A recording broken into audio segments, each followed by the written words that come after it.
krass nass. Die Tigerentenclub Sommerspiele 2019. Jede Menge Action, Spaß und gute Laune.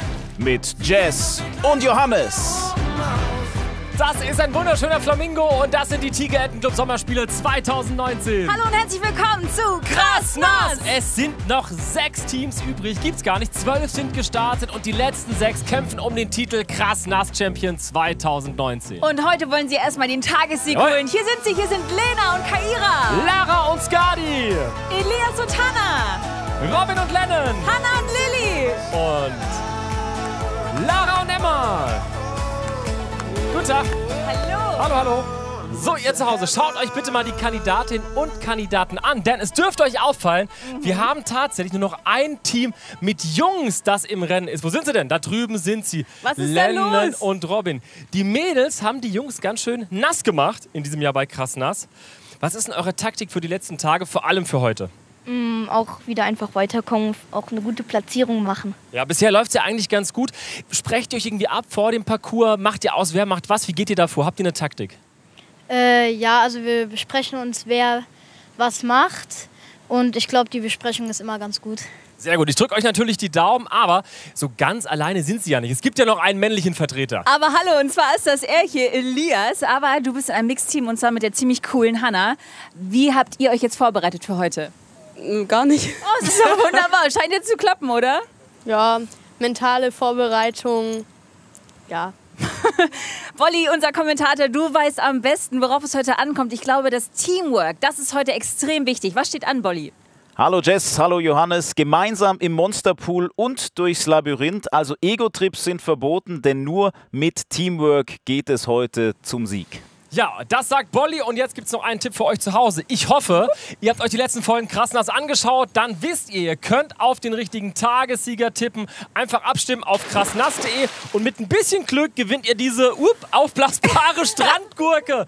Man die ihr kippt bitte damit besser um, aufblasst. aber Ja. die sind wirklich tatsächlich extrem bequem. Dafür müsst ihr auf den Tagessieger tippen. Auf krassnass.de könnt ihr abstimmen, so lange bis das erste Team hier gestartet ist. Ja. Jetzt wollen wir natürlich wissen, wie der Parcours von heute aussieht.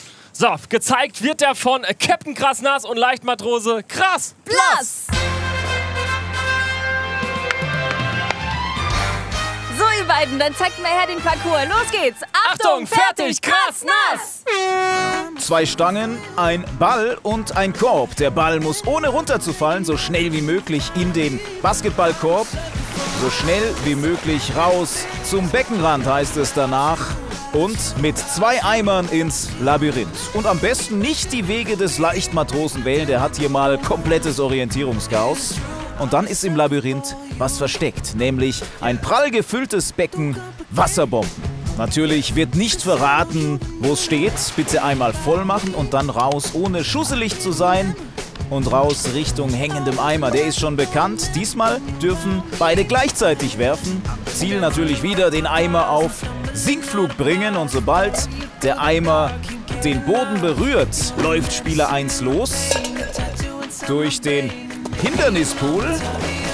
Ja, eigenwillige Technik wieder hier von Krass Plus mit Purzelbaum. Verliert schon wieder seine Hose, aber egal. Auch er kommt hier irgendwie raus. Und dann gibt's die Übergabe. Spieler 2 läuft los. Rauf auf den Kletterfelsen.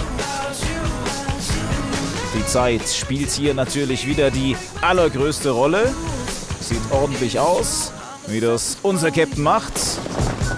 Und dann geht's mit Vollkaracho zum Buzzern für Captain Krass Nass. Alle Kandidaten so, Captain, Krass Plus. Und ich sage nur, Lena und Kaira, Lena und Kaira. Lena und Kaira machen den Start. Von mir gibt's hier den Ball. Mädels, aufgepasst. Schön ruhig halten und auf mein Zeichen geht's los. Achtung, fertig, krass, nass!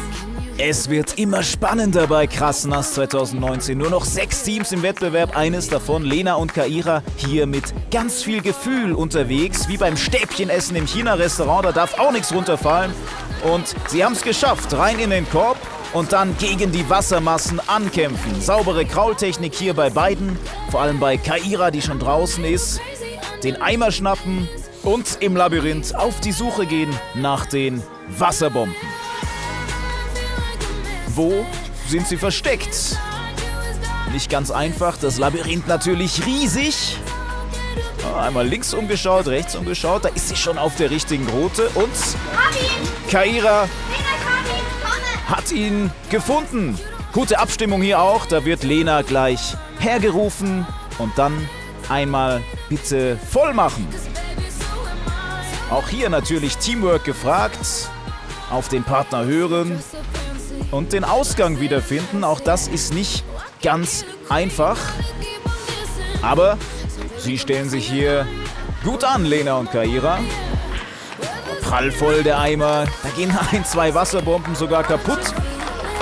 Aber sie können sich's vielleicht erlauben, weil sie haben voll getankt. Noch keiner drin, aber da werden die Bomben teilweise sogar wieder aufgefangen. Ja, Kaira, die spielt hier ein bisschen mit sich selbst, hochwerfen und wieder fangen. Immer noch nichts drin, wenn ich es richtig gesehen habe. Jetzt der erste, jetzt ist der Knoten gelöst. Noch 1, 2 rein, dann geht der Eimer hier auf Sinkflug. Sonst müssen sie noch mal rein ins Labyrinth, aber sie schaffen's. Und ab geht's für wen? Ja, für Kaira in den Hindernispool. Ups, einmal kurz ausgerutscht, aber der Delfinhecht. Auch hier wieder ein beliebtes Mittel, sich durchzutanken. Gute 2 Minuten vorbei. Und Lena jetzt wieder auf den Kletterfelsen.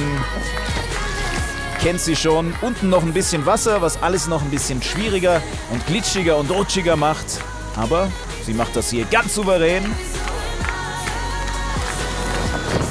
Knapp 2,5 Minuten rum. Komm, Lena, alles geben nochmal. Und dann steht hier bei diesem Parcours die erste Zeit. Lena ist im Ziel mit einem Woo von Kaira. Lena, komm zu uns. Wie war das denn am Anfang mit dem Ball, den man balancieren musste? Das sah für mich jetzt nicht so einfach aus. Was macht das Ganze denn anspruchsvoll? Ich fand es nicht besonders schwer. Es ging gut. Ja.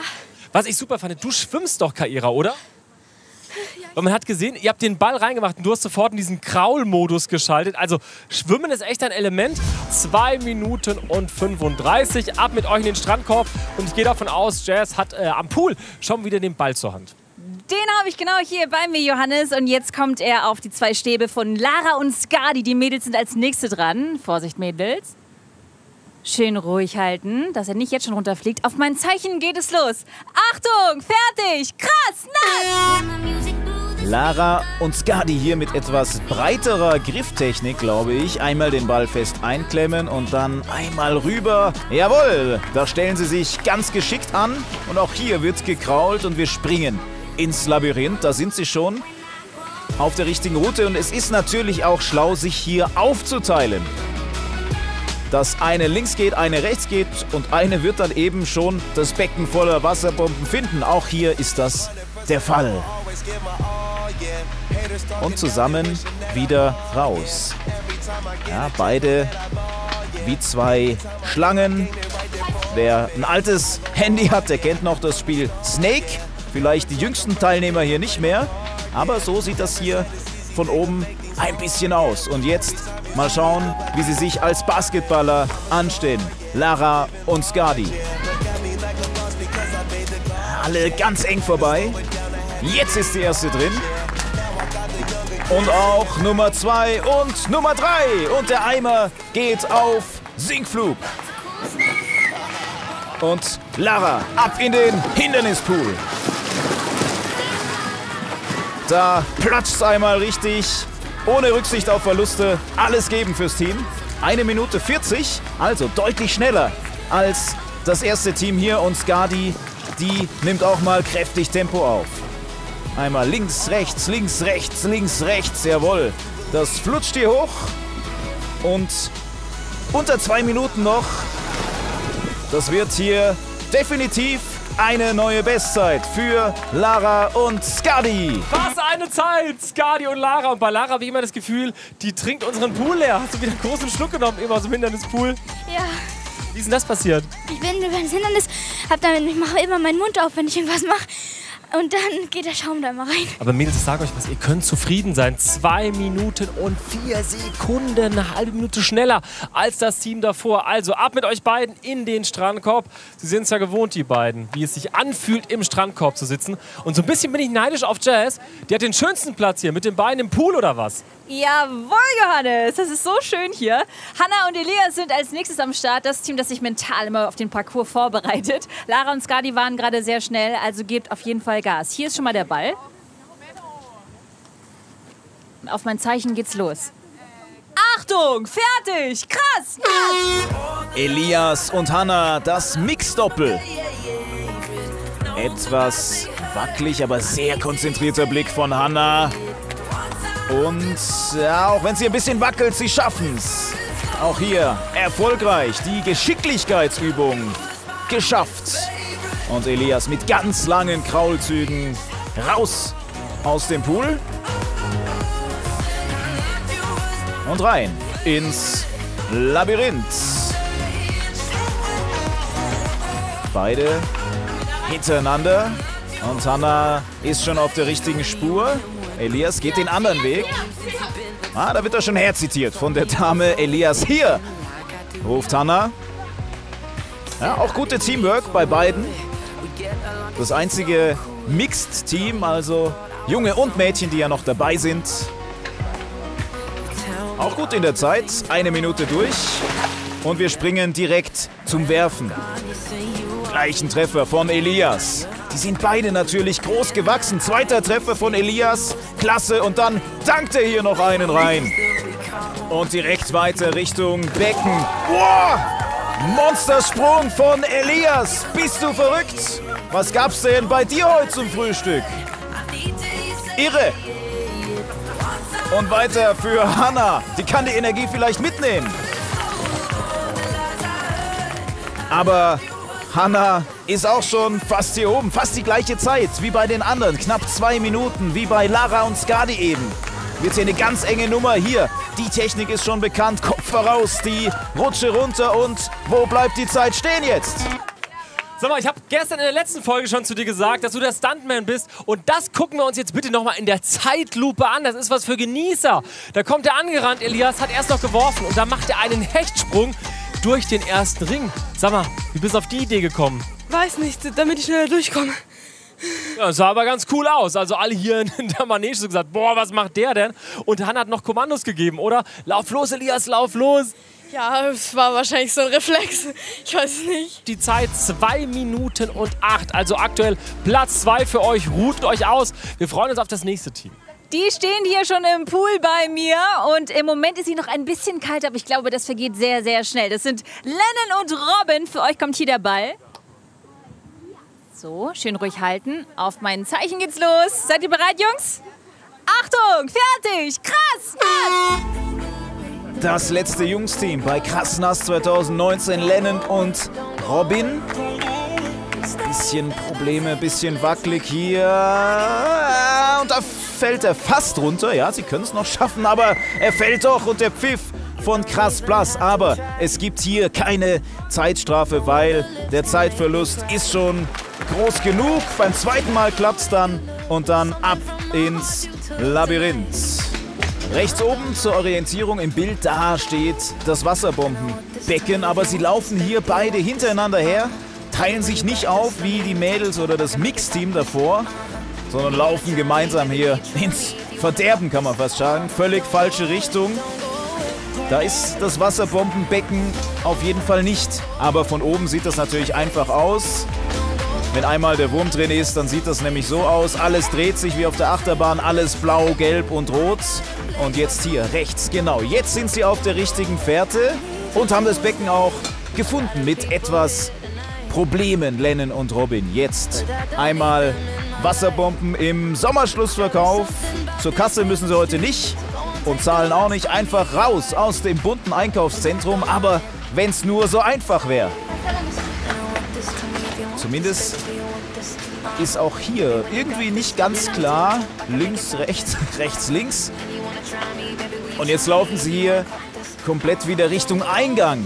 Wo sie hier reingekommen sind, dürfen sie nicht raus. Sie müssen auf der anderen Seite raus. Und das sind natürlich jetzt Meter, die sie zurücklegen. Aber das gibt keine Punkte, sondern es läuft natürlich wieder die Zeit. Und die geht hier kräftig nach oben. Jetzt sind sie Richtung Ausgang unterwegs. Endlich, jetzt haben sie es geschafft nach einer guten Minute länger.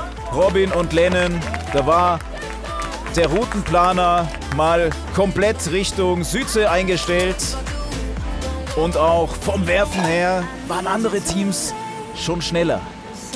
Zeit reinholen, jawohl. Jetzt gibt's hier die ersten Treffer.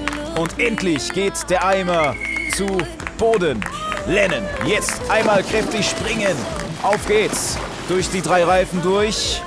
Muss er sich erst nochmal zurechtlegen. Auch hier hat er Probleme. Versucht hier beide zusammenzunehmen und schluckt erstmal kräftig Schaum. Ja, diese Übung bei beiden, irgendwie der Parcours von Robin und Lennon. Da ist der Wurm drin.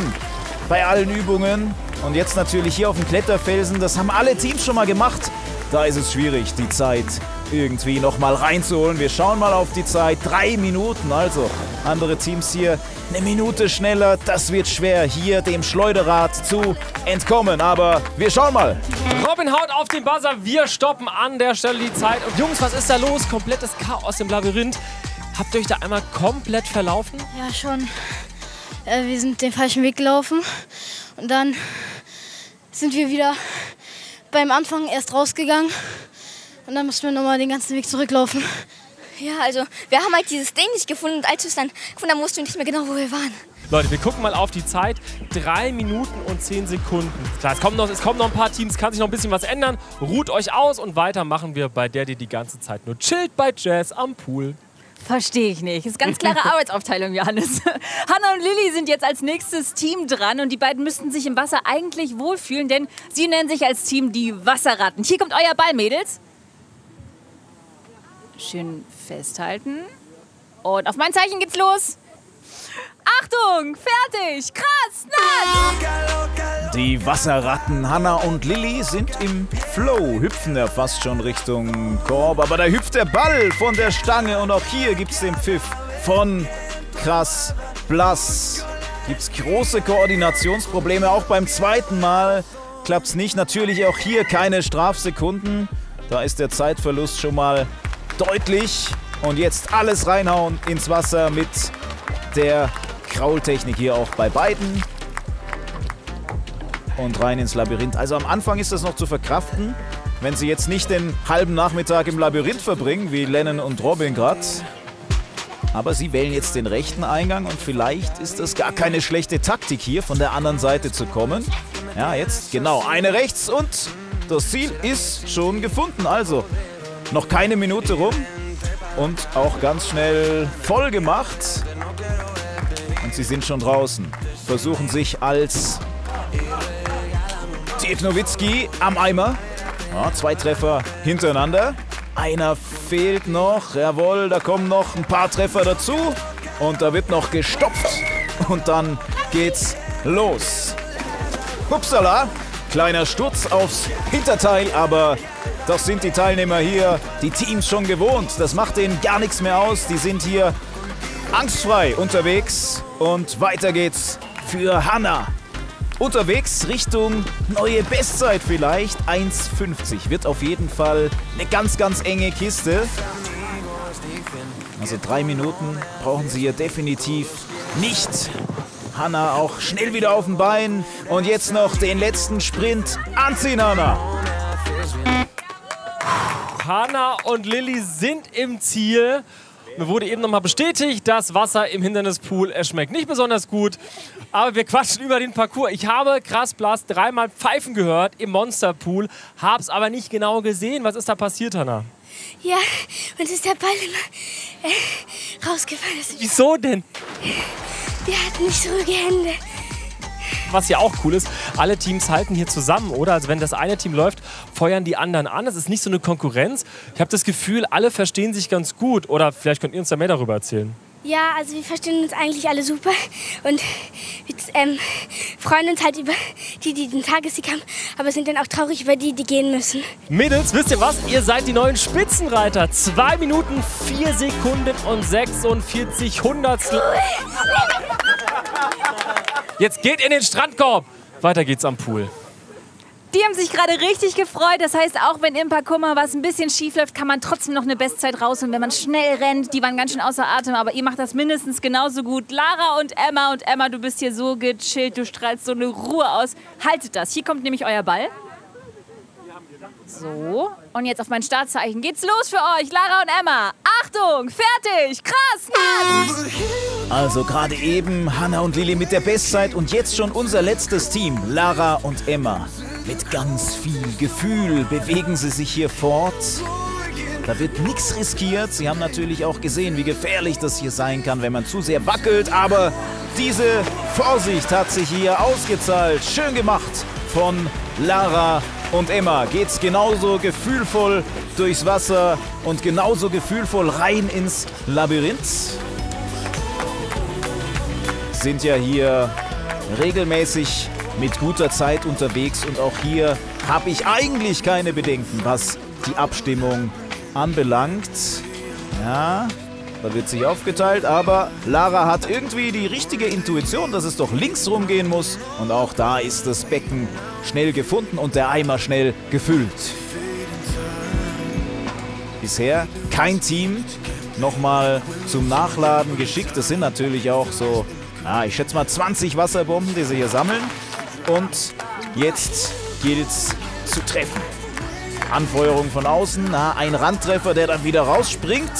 Dafür hier einer drin und der Eimer ist schon fast am Boden. Da kann man nochmal nachstopfen, dass es schneller geht. Und Lara im Becken. Boah, nimmt sie wieder 2 auf einmal. Bei ihr klappt's wunderbar. Bauchplatschertechnik wieder für sich neu erfunden. Und weiter geht's. Die letzten Meter hier für Emma. Noch einmal wie ein Affe hoch auf den Kletterfels. Richtig greifen und dann abwechselnd mit den Händen, mit den Füßen hoch. Und einmal bitte abfahren. Über 2 Minuten drüber. Eine neue Bestzeit dürfte das nicht werden. Aber wir schauen, wer gleich aufs Schleuderrad muss. Das war das letzte Team unserer 6 verbleibenden Teams. Lara und Emma. Ja, wir haben mitgefiebert hier, oder? Es war ein ganz schöner Ritt. Wie war es denn für euch, Mädels? Gut eigentlich, ja. Ja, gut, also hätte es mir schlimmer vorgestellt. Und wir können euch überraschen, eure Zeit 2 Minuten und 12 Sekunden. Das heißt, ihr seid auf jeden Fall morgen wieder mit dabei. Sicher. Auf Schleuderrad müssen Robin und Lennon und Lena und Kaira. Aber ich würde sagen, es gibt auch noch die hier, Siegerehrung. Und zwar für Hanna und Lilly, die sich das hier bequem gemacht haben im Strand. Unsere Tagessiegerin heute, obwohl krass Blass 3-mal gepfiffen hat. Hättet ihr nicht gedacht, oder? Nee, Wir haben gedacht, wir kriegen voll viele Strafsekunden. Wenn der Ball ins Wasser fällt, dann ist man bestraft genug, ja. Richtig gut gemacht, Mädels. Jetzt wird es nochmal richtig spannend beim Schleuderrad. Es treten 2 erfahrene Schleuderradkandidaten an. Lena, bei dir ist es das 4. Mal, oder? Ja. Und das heißt, bei dir ist das Motto so wie immer, oder? Ja, eigentlich schon. Ja, und Lennon war auch schon einmal. Ja. Ja, ich versuche so nachzumachen wie das letzte Mal. Ist ja schon wieder ein bisschen her bei dir. Tja, jetzt ist die große Frage, verabschieden wir heute das einzige Jungsteam, was wir hier noch haben? Wir werden es gleich erfahren. Lennon, du gehst auf Schleuderrad, hoch schon mal mit dir. Lena, und du Lena, auch. du auch. Kira Macht euch wirft startklar. und Robin sind die Werfer. Wenn Ja. ihr steht, dann geht es los. Sagt uns Bescheid. Achtung, fertig, krass, nass! Lena ist der Vollprofi in Sachen Schleuderrad und auch die Abwehrhaltung von Robin, die kennen wir schon. Auch er war schon mal oben. Bleibt das letzte Jungsteam im Rennen. Es wird schneller, es wird wilder, die Anspannung wird größer, aber beide stehen hier noch relativ sicher. Aber Robin kommt ins Schlingern und macht den Abflug. Das gibt's doch gar nicht. Zum 4. Mal schafft es Lena, eine Runde weiterzukommen auf dem Schleuderrad. Und damit verabschieden wir tatsächlich unser einziges jungen Paar Robin und Lennon. Sehr schade, aber Lennon, dein Sitz auf dem Schleuderrad geht, glaube ich, in die Krass-Nass-Geschichte ein. So krass gut hast du das gemacht. Ihr wart ganz, ganz tolle Kandidaten. Vielen Dank, dass ihr da wart. Hattet ihr ein bisschen Spaß? Ja. Ja, okay. Wir werden euch vermissen. Lena, was soll ich denn sagen? Was haben wir gesagt? Das 4. Mal jetzt schon, oder? Ja, das. Was ist denn dein Geheimrezept? Du haust hier einen Kandidaten nach dem anderen raus. Wie geht sowas? Ja, einfach gutes Gleichgewicht haben. Ja, so einfach, sagt die Lena, grinst ganz souverän. Aber hey, verdient eine Runde weitergekommen. Jungs, ihr habt das super gemacht. Lass die Köpfe nicht hängen, okay? Finde ich auch absolut. Auf wen habt ihr zu Hause getippt? Habt ihr vielleicht auf den echten Tagessieger von heute getippt? Dann klickt euch rein auf krassnass.de und schaut, ob ihr gewonnen habt. Ansonsten sehen wir uns morgen wieder. Die Kandidatenreihe wird dünner. Es gibt übrigens das hier zu gewinnen. Leute, 5 Teams sind es noch. Sie alle wollen ins große Finale. Bis morgen bei Krass Nass! Tschüss!